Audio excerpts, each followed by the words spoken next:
Set a modest contingency percentage early so unexpected costs do not stop construction progress.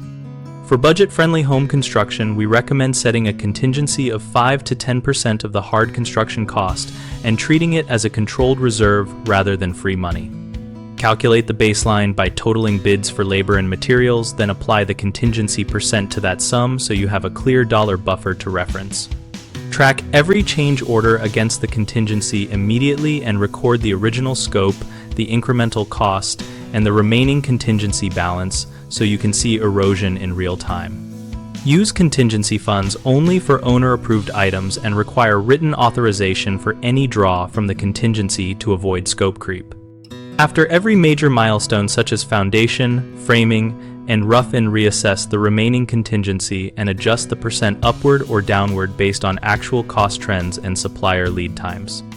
Keep contingency separate in your accounting so it is easy for homeowners and project managers to review status at a glance.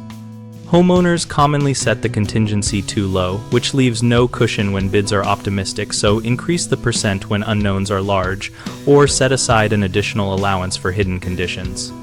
Another common issue is using contingency for convenience upgrades, which depletes funds needed for true cost overruns, so require owner sign-off and document the trade-offs before approving any change.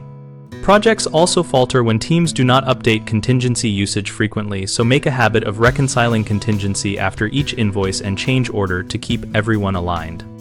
BigHomeProjects.com connects homeowners with local contractors and hosts a discussion community where we share practical project advice and contractor experiences. We help contractors find work and homeowners find peers and local options while keeping project conversations public and practical.